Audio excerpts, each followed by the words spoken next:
2,000 years ago, the courageous ancestors of these native Hawaiian children sailed north from the islands of Polynesia and discovered the beautiful land that today we call Hawaii.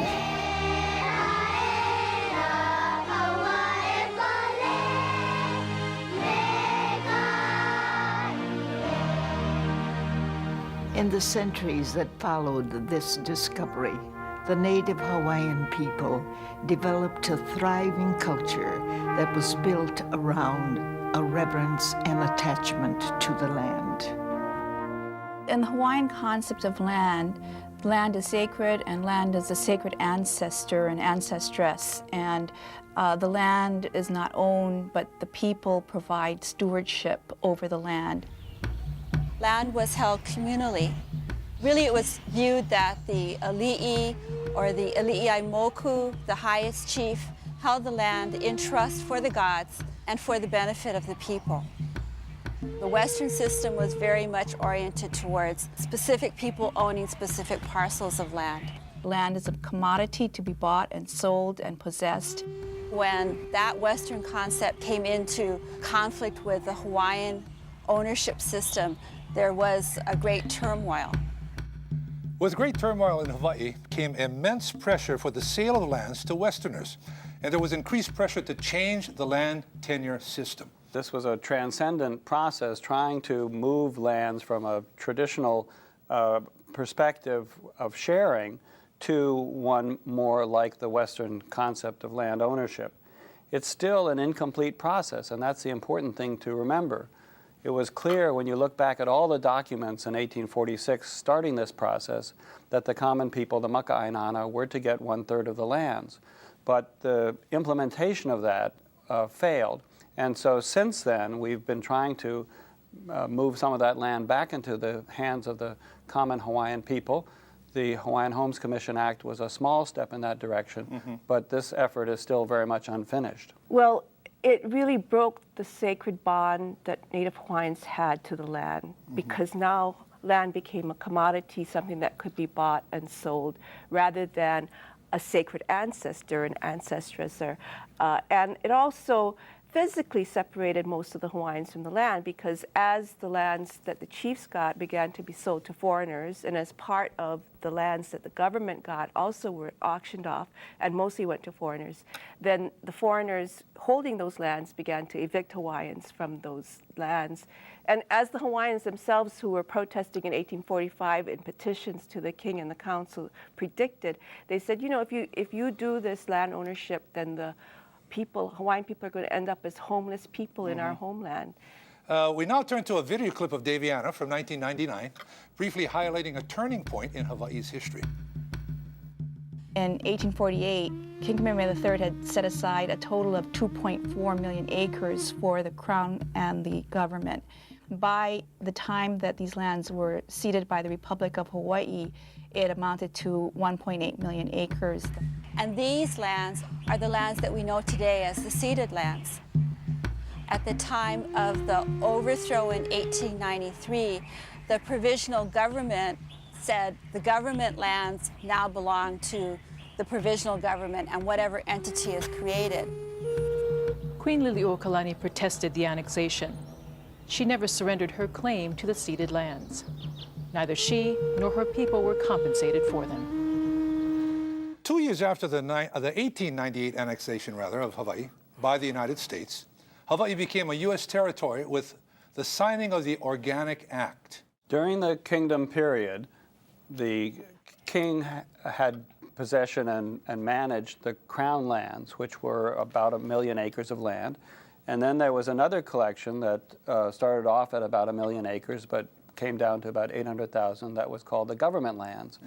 And the government lands were to be a resource for the government to draw upon. The crown lands supported the monarchy, which of course was exclusively a Hawaiian entity. Westerners had their eyes on these lands. Sanford Dole, when he was a young man, wrote that the crown lands should be transferred and sold. After the overthrow, when the Republic came in, the Republic mushed these two lands together. and just called them public lands. So the integrity of the Crown lands was lost during that period. And after annexation, the United States did the same thing when Hawaii was a territory. They simply treated these lands as public lands, but they didn't merge them with the entire public lands of the United States. They did appreciate that these were special lands to be held in trust. And as early as 1899, the U.S. Attorney General wrote that these lands were to be held in trust. The ceded lands are the Crown and government lands together. Okay. So the Republic of Hawaii, 1894, combined these in their constitution and tried to sort of sell some of them off, but by good fortune, the Crown lands were in long-term leases to the sugar plantation. So despite the efforts of the Westerners, they were unsuccessful in disseminating these lands. So they maintained their integrity and are still, for the most part, public lands. The government lands, some of those were transferred, but at the time of annexation, we still had 1.8 million acres that were the ceded lands, and these were 1 million Crown lands, 800,000 government lands. I call these lands the Hawaiian national lands because these were the lands of the Crown lands, the King of Hawaii, and then also the lands that belong to the government of the Kingdom of Hawaii. So together, these are the Hawaiian national lands. Now, the provisional government then claimed these ownership over these lands, and so did the Republic, which succeeded it, did the same. And then at the time of annexation, the Republic turned over its claim to the federal government, the U.S. federal government, as part of annexation. And as John just said, the federal government did not put it into its inventory of lands. It continued to hold it as a public trust so that it had oversight over it and so-called ownership, which is still questionable. And then, but they also had the territory actually manage the lands day to day. In 1921, Prince Kuhio, as delegate to Congress, went to Congress and said the Crown lands, which were the lands of the king, and which should have rightfully been dispersed, to give a 1/3 to the people, should be set aside for Native Hawaiians to homestead because Hawaiians continued to decline in numbers, and he was afraid Hawaiians would become an extinct people. And he asked for these lands to be set aside, and Congress acknowledged a special trust relationship at that time to Native Hawaiians as indigenous people to Hawaii. And they set aside 200,000 acres of not only Crown land, but government land for Native Hawaiians to homestead. And then the rest of the lands were, some of them were used became national parks and some military lands. And then the rest with the territory used as its, territorial lands for different public works projects and education. That's very, very interesting because here we are looking for federal recognition, but it seems as if we had a limited amount of federal recognition at the time of the Hawaiian Home's creation. Right, that's correct. Since 1921, the policy of Congress has been to recognize Hawaiians as indigenous people. That is the existing policy. What has to happen is for the Supreme Court to recognize that that's the policy. And because of the challenges, for Congress to reaffirm what is its existing policy. By the late 50s, enthusiasm for statehood was building in the islands. As a condition of statehood, the Admission Act was drawn up. Section 5F of the Admission Act defined how the ceded lands were to be governed under the newly created state of Hawaii. The majority of the ceded lands were ceded back to the state of Hawaii, but those ceded lands were impressed with a specific trust. Section 5 governs the transfer of lands to the new state of Hawaii. And because the United States had understood these lands were held in trust throughout the territorial period, it reaffirms that in the Admission Act in 1959, and it says the state of Hawaii gets 1.4 million acres, but in trust, and it lists 5 purposes, and you saw on the screen the important one for the betterment of the conditions of Native Hawaiians.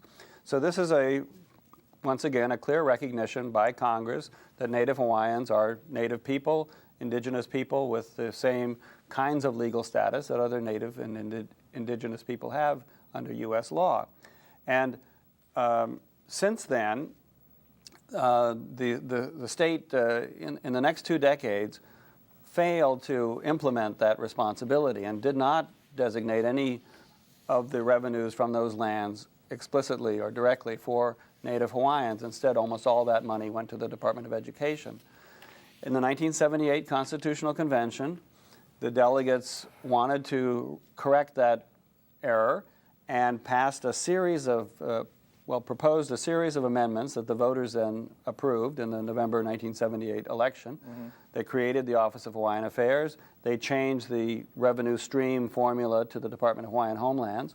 And most significantly for us tonight, they said that the Office of Hawaiian Affairs was to get a pro rata share of the revenue from the ceded lands, from the Public Land Trust, for the purposes of the betterment of the conditions of Native Hawaiians. And so that then led to the implementation. The Office of Hawaiian Affairs came into being, and in 1980, the state legislature passed a law designating that the Office of Hawaiian Affairs should get 20% of the revenues from these public lands. If we were to examine the history of these lands, we would also see that at the time that the Mahele was established, that the principles laid out that the Native Hawaiian people would have had a chance to separate out their claim in these lands, so that when these lands were established, the Crown lands and the government lands back in the Mahele, they all have a phrase that goes with in the law that sets these lands aside, which translated says, reserving only the rights of the Native Hawaiian people, the Kuaina who live on these lands. And that meant that the people would have a chance to make a claim on these lands and also have a right to have access to these lands. What's important is recognition that there are injustices that need to be dealt with and understood and rectified. I think back in the civil rights period in the 1960s where we came to realize that it was not a black versus white situation, but blacks and whites together against injustice. And I think the people of Hawaii, the non-Hawaiians, very much understand that the Hawaiian claim is just, it's long overdue, and we need to keep going forward to try to resolve it. When we talk about the ceded lands, they comprise over 95% of all the lands that the state holds or owns, and they encompass a wide range. Schools, hospitals, conservation areas, agricultural lands, our harbors, our airports, those are on ceded lands. The state receives income from those lands in a lot of different ways. For more than 20 years after statehood, there were no payments made for that part of the Public Land Trust provision that was specifically designated for the betterment of the conditions of Native Hawaiians. In 1978, a constitutional convention was held. The Hawaiian Affairs Committee recognized that there was an obligation on the part of the state because of the Admission Act to at least serve in part the purpose of the betterment of the conditions of Native Hawaiians. The provision on the ceded lands had not been fully recognized, the public trust had not been acknowledged, and so OHA evolved out of that in a very timely way. The Office of Hawaiian Affairs was created as a recipient for the ceded lands revenues. The legislature had the responsibility of determining what percentage of the ceded lands revenue would be appropriated for the Office of Hawaiian Affairs. No one knew what the income was from ceded lands because the lump sum total of it had been taken into the budget and used for education up to that time. We initially looked at the pro rata share of the trust income from the ceded lands at a very low amount. I think the first bill we passed out of the Senate on OHA was for 5% of the ceded land income to go to OHA. After a compromise, it was decided the percentage would be 20%. Beginning in 1981 through 1990, 20% of funds derived from ceded lands under the management of the Department of Land and Natural Resources was paid to OHA. While payments totaled some $14 million, it was less than the amount owed. Following the passage of Act 304, the state and OHA began a second series of negotiations that lasted some 30 months. This culminated in a payment of $136.5 million for lands not under the Department of Land and Natural Resources and included interest on past due amounts owed. However, this amount was still less than the total retroactive payment owed of $141.8 million. In 1993, President Clinton signed the Apology Law. This joint resolution of Congress apologizes to Native Hawaiians for the overthrow of the Kingdom of Hawaii. The Apology Bill states that Hawaiians never relinquish their claims to their inherent sovereignty as a people or over their national lands to the United States. As part of our compact with the United States, when we became a state, we took on this trust responsibility towards Native Hawaiians. And it's important that the state live up to that trust responsibility, not only for Hawaiians, but for its people as a whole. We actually took up the issues that were unfinished from 1993, which were the disputed revenue issues. And collectively, the Office of Foreign Affairs, our trustees, working with the executive branch, culled through all the details and the facts and what was presented earlier from Professors McGregor and Van Dyke, and worked very diligently and not letting any detail slip. What happened in 2001 was the Hawaii Supreme Court came back in what we call the OHA 1 decision, and it held that Act 304 was invalid. Because in the intervening time, in 1997, there was a federal congressional act called the Forgiveness Act. And it basically said that airport revenues cannot be used to pay the Office of Hawaiian Affairs. Because airport revenues, they said, could only be used for airport purposes, and this isn't an airport purpose. And since the Forgiveness Act was inconsistent with or in conflict with Act 304, the Hawaii Supreme Court said, okay, Act 304 is invalidated, which means that we went right back to the prior statute that the Hawaii Supreme Court said was unambiguous and unenforceable. Yeah. And that's where we were. The unfortunate thing about this 2001 decision, the OHA 1 decision, is that then Governor Cayetano used it to reduce OHA's income, annual income, it went from 15 million a year to zero. Okay? And that was a very aggressive position, anti-Hawaiian position that he took. And it wasn't until Governor Lingo took office, where by executive order in 2003, she upped the amount from 0 to 9 million. With the passage of Act 178, the legislature approved going back to 15.1 million. But in that intervening time, there was an OHA 2 decision where the Office of Hawaiian Affairs, with myself and Justice Robert Klein as the lawyers, sued the state of Hawaii for bringing about the Forgiveness Act and trying to get all that money back. And basically what the Hawaii Supreme Court said in the OHA 2 decision in 2006 was, go back to the legislature. It's for them to resolve. But this time it told the legislature, you have a constitutional obligation to resolve this. The settlement has two components. There is a past due component, and basically that's the 200 million you're talking about. And the 200 million are for those three disputed amounts: Waikiki duty free, state hospitals, Hawaii Housing Authority, and the interest on those. And the components of that are these land parcels that you see on the graphic, and then the balance of 13 million cash. OHA is the only one releasing anything, and OHA is releasing its right to income and proceeds under the Constitution for the period 78 to 2008. And the important part of this release is it does not affect Native Hawaiians' right to create a Native Hawaiian governing entity to seek title to the ownership of the ceded lands, basically the overthrow claim. Okay, so that's the past due part of the settlement.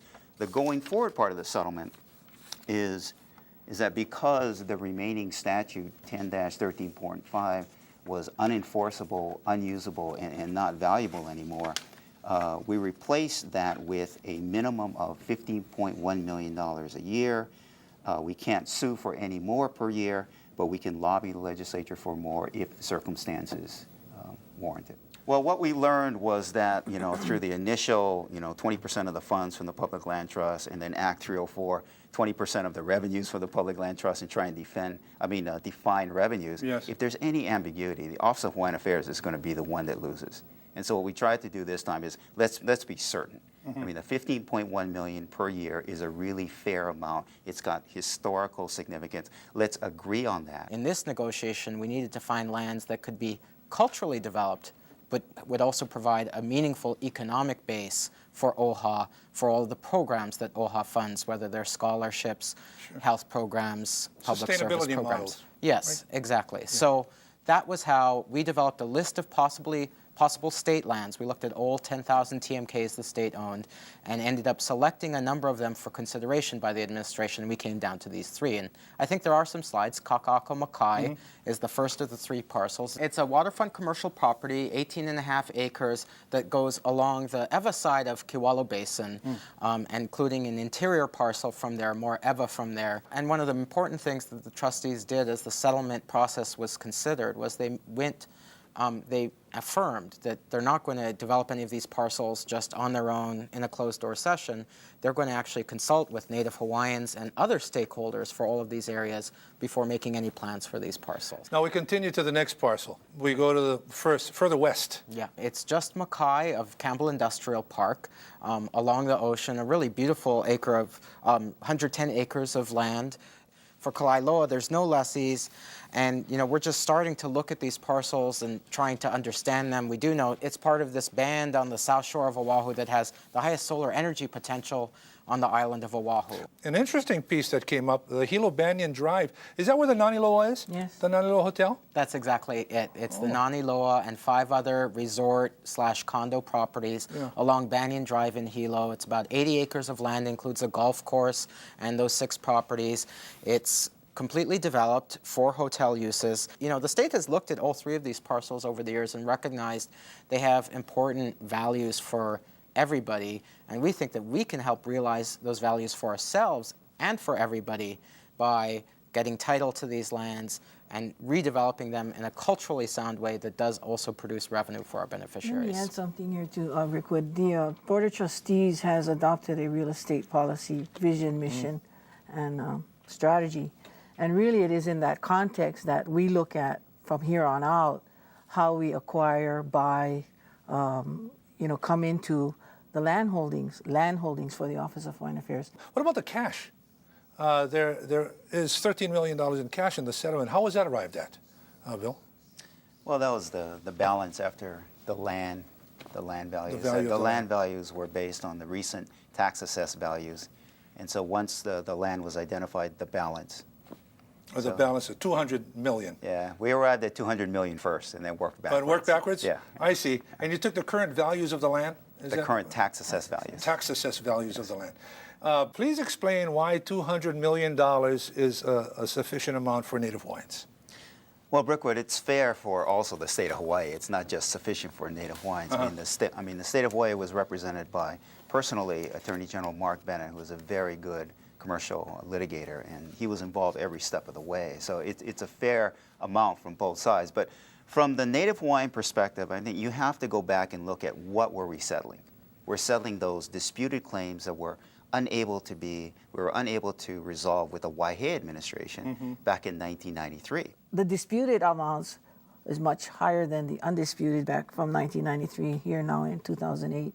But as Bill has described, with time passing, legislators and administrations changing, viewpoints about entitlements or obligations to Native Hawaiians, though in the Constitution, implementing those obligations, sometimes you're having to be more persuasive than at other times, and I think this was the right time to move, and the action taken by our Board of Trustees along with the executive branch evidences that this is the right time, and we're hoping now that the legislature will help all of us collectively fulfill this obligation. I'm Brickwood Galateria, your host this evening. We learned and listened. Office of Hawaiian Affairs, mahalo for your joining us here this evening, and I believe Auntie Gladys Brandt takes us home.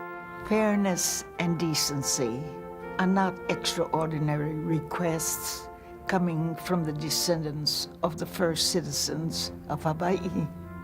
Let us work together to undo the injustices of the past, to restore what is right, and to build a future together that we can all share with pride and dignity. In this special place that we call Hawaii, in this special land of exceptional beauty that has welcomed all of us, let us embrace and nurture the native Hawaiian value of aloha that has become the defining identity for all the citizens of our state.